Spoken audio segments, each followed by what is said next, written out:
Rendez-nous notre ciel bleu! Rendez-nous notre ciel bleu! Des citoyens qui réclament un ciel pur. Un étrange cortège dans les rues de Montélimar. C'était le 25 janvier dernier, lors de la marche mondiale contre les chemtrails. C'est ainsi qu'ils surnomment les traînées d'avions. Pourquoi vous êtes là en fait ? Pour essayer d'informer de manière citoyenne nos concitoyens justement sur les techniques de manipulation du climat qui sont en cours depuis plusieurs années maintenant. Yannick est l'un des organisateurs de ce rassemblement. Ça concerne un petit peu ces épandages clandestins, je vais dire, dans l'atmosphère à basse altitude par des avions de ligne et des avions militaires dans les programmes de géo-ingénierie. Pour lui, aucun doute, ces traces dans le ciel seraient polluantes et néfastes pour la planète. Ce sont des épandages de produits chimiques et en anglais on appelle ça des chemtrails, donc la contraction de chemical trails. Voilà, c'est le terme qui est utilisé aux quatre coins de la planète, qui est un peu fédérateur autour de ça.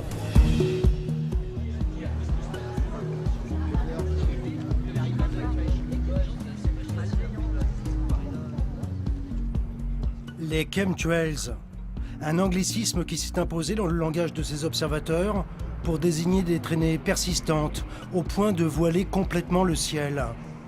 Certains parlent de programmes de géo-ingénierie, c'est-à-dire d'épandage par les avions pour changer le climat et lutter contre l'effet de serre et le réchauffement de la Terre. Alors, nouveau scandale écologique ou vaste canular amplifié par les réseaux sociaux sur le net? Difficile à dire, mais nous avons tenté d'en savoir plus sur ces traînées qui quadrillent le ciel.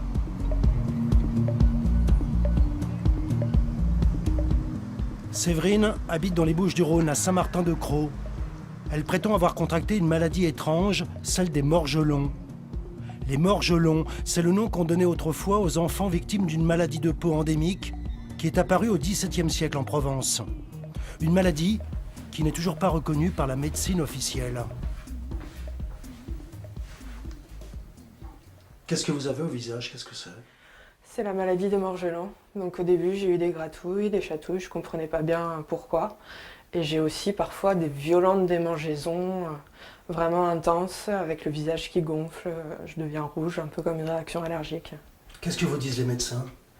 Les médecins ne connaissent pas, donc s'ils sont assez ouverts d'esprit, ils veulent bien entendre que peut-être ça existe, mais la maladie n'étant pas reconnue, ils savent pas quoi faire, quoi.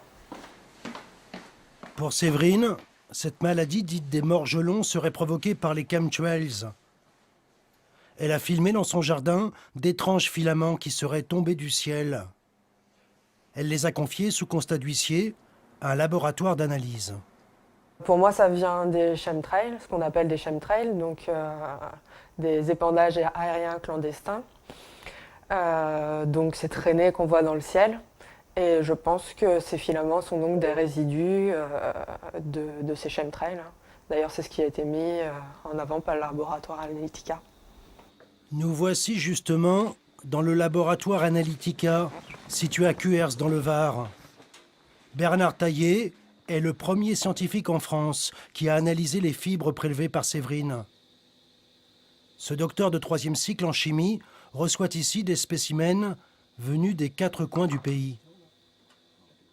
Ces molécules ne se rassemblent pas, donc elles restent sous la forme de filaments. Et c'est seulement quand on commence à les manipuler qu'on arrive à en faire une petite boule. Mais quand elles sont dans l'air, elles sont vraiment disséminées, dispersées sous la forme de filaments. Ça ressemble à des toiles d'araignée. Et c'est très collant, comme vous voyez, c'est très collant. Voilà.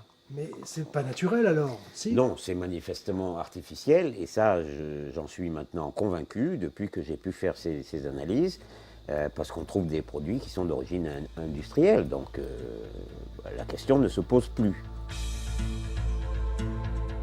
Son dernier rapport d'analyse confirme la présence de phtalates, des composés chimiques qu'on retrouve dans les emballages ménagers, les plastiques, les peintures ou les cosmétiques. Des phtalates qui se révèlent très toxiques. Ces filaments, c'est une sorte d'arrosage généralisé sur un territoire immense, la France par exemple, voire l'Europe, avec des substances contenant des perturbateurs endocriniens. Ils perturbent notre système endocrinien, et sans notre système endocrinien, on est, je vais être vulgaire, mais on est foutu, quoi. On se dérègle, on devient obèse. Une des causes de l'obésité évoquée, ce sont les perturbateurs endocriniens, une obésité qui se généralise dans les pays développés, industrialisés, où, parallèlement, la présence des phtalates se généralise aussi. Le docteur Taillé va plus loin dans ses analyses. Il s'interroge sur l'origine de ces filaments et il émet des hypothèses. Je n'accuse personne, mais enfin, les choses qui tombent du ciel ne peuvent venir que d'un avion ou d'un aéronef. Les aéronefs utilisent des turbines. Ces turbines doivent être graissées. Dans les graisses, on met des phtalates et dans les filaments, on retrouve des phtalates. Donc, est-ce que, par hasard, ces filaments ne se formeraient pas, alors de manière involontaire peut-être, ou de manière volontaire, à la sortie des réacteurs d'aviation? C'est une hypothèse, c'est tout. Mais une hypothèse quand même étayée par le fait que ces filaments contiennent des produits qui sont connus pour être présents dans les produits chimiques qu'on embarque dans les avions pour les faire fonctionner. Des malades qui prétendent être contaminés par des filaments tombés tout droit des réacteurs des avions. L'information pourrait prêter à sourire, mais certains la prennent vraiment au sérieux. Ça fait des démangeaisons extrêmes. Vraiment, c'est terrible. Bon, là, ça s'est calmé.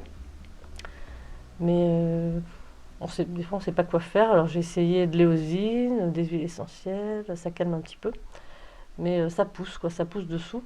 Vous avez des fibres? Oui. J'ai des fibres qui sortent essentiellement du bras et des jambes.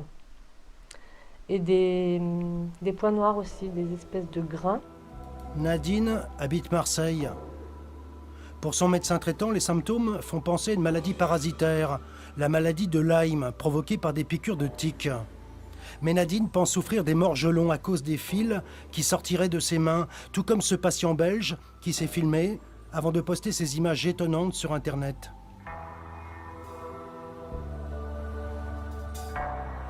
Je sais que c'est pas un délire vu que je vis, je peux pas vous dire autrement. Des études ont été faites qui montrent bien tous les symptômes, toute la symptomatologie au niveau du sang, toutes les modifications endocriniennes, sanguines, il se passe déjà pas mal de choses. Toutes ces personnes ont des analyses de sang communes, donc le médecin qui doute, il ne va pas douter très longtemps s'il s'aperçoit qu'il y a des facteurs communs dans le sang. Comme moi par exemple, j'ai un volume plaquettaire sanguin au-dessus de la normale. Nous avons demandé à un médecin son avis sur cette maladie des morgelons. Le professeur Parola est spécialiste des maladies infectieuses à l'hôpital Nord de Marseille. Et son diagnostic sur ces étranges symptômes est sans appel. Si vous allez sur Internet, vous trouvez tout et n'importe quoi, et je vous garantis qu'en vous levant fatigué le matin, comme la moitié des gens quand ils se lèvent le matin, vous allez sur le site Internet, je ne vous donne pas l'adresse parce qu'il est catastrophique, vous cochez les cases avec les différents signes, je suis fatigué, j'ai pas trop faim, j'ai pas envie d'aller travailler. À la fin, votre score fait que vous avez sans doute la maladie de Lyme chronique. Donc qu'est-ce que ça veut dire? Ça veut dire qu'il y a toute une récupération de gens qui ont des maladies, sans doute, des vraies maladies, ou tout simplement une fatigue chronique qui fait que, à cause de cette espèce de lobby maladie de Lyme ou à cause de gens mal intentionnés, qu'ils soient médecins, biologistes ou tout simplement charlatans, voire parfois les deux, on les oriente vers des fausses pistes.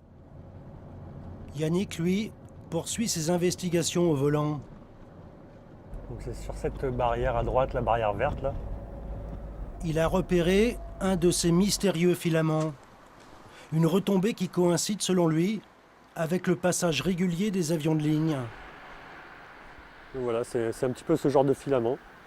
Même si là l'échantillon est petit, ils sont toujours matérialisés de cette manière. On les retrouve toujours sous cet aspect. Pour lui, ces traces blanches dans le ciel seraient pour le moins anormales. Écoutez, on a la situation là qui est assez troublante où l'avion sort du nuage avec une traînée. La traînée s'arrête et elle reprend quelques centaines de mètres après. Donc c'est une ouverture, fermeture de l'épandage, on va dire. Voilà. Et après, la traînée change un petit peu. Donc il y a une partie persistante, une partie qui disparaît là-bas au loin. Voilà, c'est un petit peu farfelu comme comportement. Et ça a un rapport avec le filament qu'on vient de trouver? Il est bien possible en effet que là on est en train d'observer un épandage et en effet dans les retombées d'épandage on retrouve ces filaments. Direction l'aéroport de Marseille-Provence pour tenter d'avoir des explications sur ces phénomènes.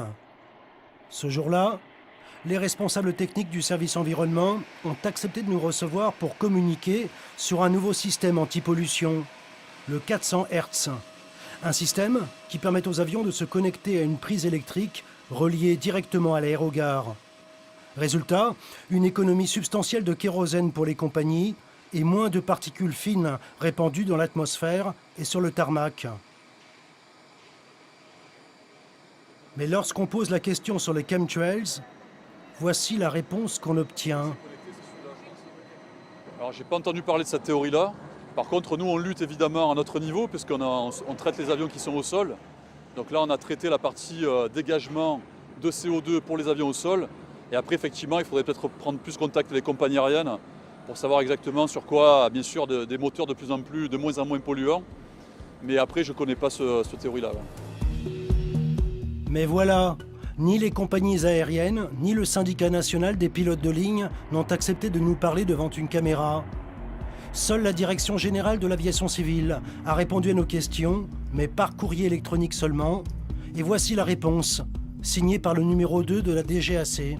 Cette rumeur de chemtrails ne repose sur aucun fondement. Les traînées blanches visibles dans le ciel après le passage des avions correspondent à une condensation de l'eau de l'atmosphère en cristaux autour des émissions normales de l'avion. Elles ne sont pas nocives pour la santé et aucun élément ne contredit à ce jour cet état de fait. Face au silence de certains responsables, la théorie du complot prend de l'ampleur, notamment sur Internet. Ricardo Girodo est le représentant dans la région de l'Accès-Pica, l'association citoyenne pour le suivi, l'étude et l'information sur les programmes d'intervention climatique et atmosphérique. Pour lui, aucun doute. Il y aurait des apprentis sorciers qui joueraient avec le climat et qui pollueraient l'atmosphère.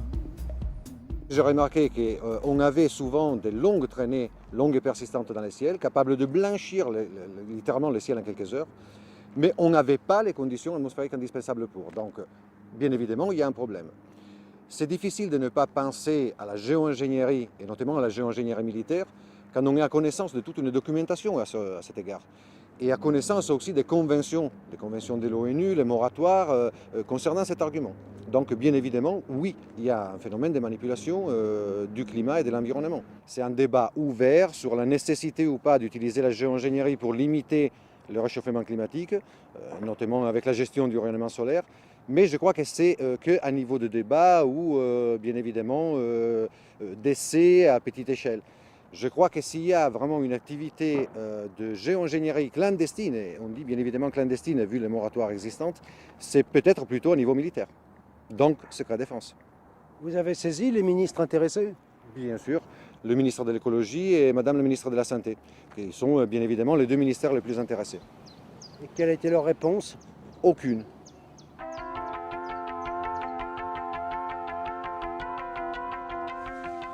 Un autre homme s'est heurté au silence des autorités. C'est un élu des Hautes-Alpes. Joël Giraud est le seul député à avoir posé une question à ce sujet à l'Assemblée nationale. Mais toujours pas de réponse du gouvernement. Ça fait un moment que je me posais des questions en me disant mais qu'est-ce qui peut provoquer un phénomène comme celui-là qui est beaucoup trop géométrique pour être naturel. Et j'ai rencontré effectivement des responsables d'associations qui m'ont parlé des chemtrails. Alors, une théorie comme une autre, j'allais dire. Mais une théorie qui vaut la peine pour le moins qu'on se pose des questions et où, en tout état de cause, on ait une réponse à un phénomène qui semble quand même peu naturel. La géo-ingénierie, au travers d'un certain nombre de programmes de recherche qui existent, c'est pas la peine de le nier, peut être une des explications. Mais pour le moins, là encore, j'insiste beaucoup, il faut qu'il y ait une certaine transparence sur ce qui est fait, ce qui est dit. Et à l'heure actuelle, je trouve assez curieux qu'en France, plus qu'ailleurs d'ailleurs, lorsqu'on pose ce genre de questions, on est un petit peu montré du doigt. C'est, vous savez, le nuage de Tchernobyl s'est toujours arrêté au pont à Kiel et n'est jamais arrivé à Strasbourg. Donc pourquoi pas effectivement imaginer des phénomènes qui n'aient jamais atteint la France, parce que les avions bien sûr s'arrêtent aux frontières, c'est connu. Pour en savoir plus, nous avons rendez-vous à Marseille avec un spécialiste au CNRS en matière d'aviation civile. Alors, les émissions de moteurs d'avion sont a priori pas plus nocives que les émissions de moteurs émis par les voitures. Ce chercheur travaille essentiellement sur des prélèvements de suie qu'il a analysés à la sortie des réacteurs dans les locaux des avionneurs. Sur la ligne. On observe des particules minérales, des particules métalliques qui proviennent de l'érosion de certaines parties du moteur, des particules carbonées qui proviennent des imbrûlés du carburant, et puis des gaz. Mais on n'a à ce jour pas observé dans le sillage des avions, y compris pour les mesures aéroportées, la présence de filaments de quelque nature qu'ils soient. Pour lui, les programmes de géo-ingénierie et de manipulation climatique demeurent de la pure science-fiction. Après envisager un scénario global où on modifierait, on va dire, que ce soit le climat ou même sur une géographie localisée, la météo, ça me paraît très difficile parce qu'il faut maîtriser beaucoup de paramètres qui en fait ne sont pas maîtrisables. Mais Yannick ne croit toujours pas aux explications du CNRS. On le retrouve chez lui, où il continue de jouer un rôle de veilleur et de lanceur d'alerte sur Internet. Donc là, voilà, c'est le genre d'observation typique suspecte, où on a une traînée d'un côté qui pétarade, un petit peu comme s'il y avait un problème de carburation. Et cette traînée, petit à petit, disparaît. Voilà, donc sans que l'avion ait changé d'altitude radicalement. Voilà, on dirait que c'est la fin de l'épandage sur zone. Il met en ligne ses propres vidéos comme celle-ci, très récente. Je filme les traînées au loin, je fais un time-lapse, image par image. Et quand je regarde au coin de la maison, on voit des filaments avec des spécimens assez importants d'ailleurs, qui tombent depuis ce matin. Donc hier 19 février, aujourd'hui 20 février 2014, c'est encore pire.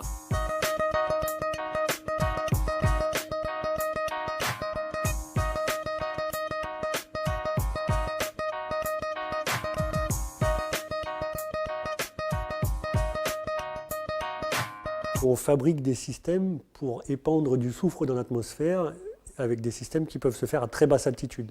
Donc on pourrait créer une traînée type de condensation à une altitude de 5 mètres de haut.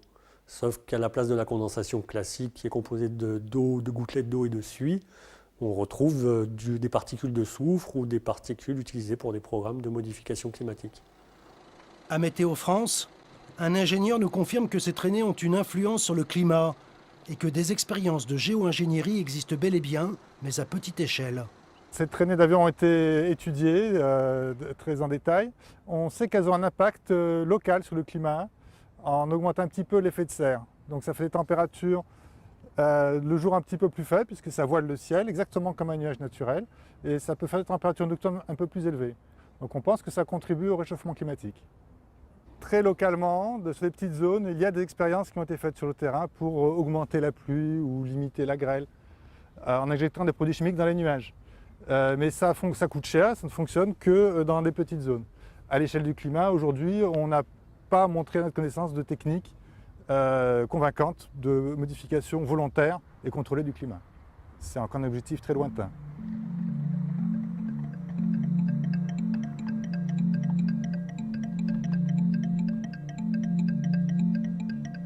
Nadine est toujours très affaiblie par sa maladie.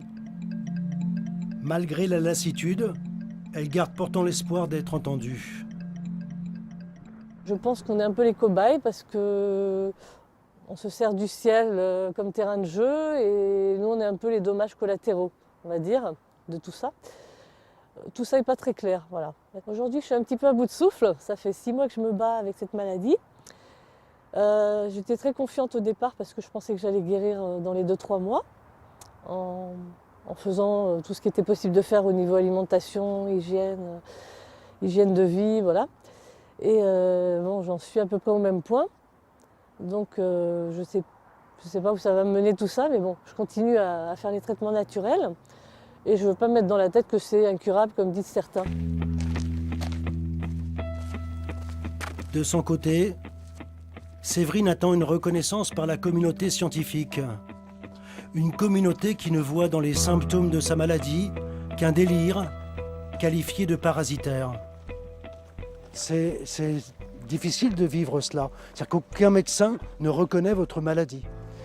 Mais non, pour l'instant, on n'en est vraiment pas là. Et donc, ils ne connaissent pas, il n'y en a rien à nous proposer. Il faut se débrouiller en allant regarder sur Internet, en se mettant en contact avec d'autres malades. On essaye des choses, mais... Et est-ce que vous conservez l'espoir, Séverine? Oui, mais il faut continuer de se battre, quoi. Il ne faut pas laisser faire ça. Il se passe des choses graves et puis il faut réagir, quoi.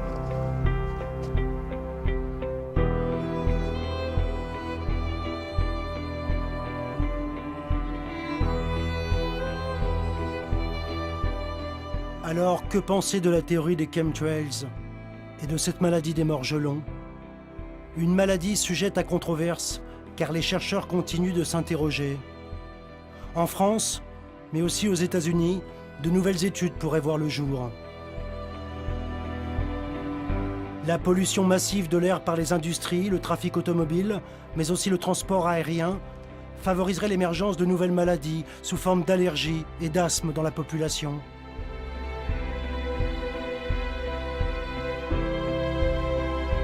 Certains continuent de penser qu'il s'agit d'un délire collectif de personnes souffrant d'un sentiment de persécution. D'autres évoquent un complot à travers des expériences secrètes pour modifier le climat à grande échelle et freiner le réchauffement de la planète. La seule certitude, c'est que ces nouvelles pollutions ont déjà des conséquences sur la santé et l'environnement.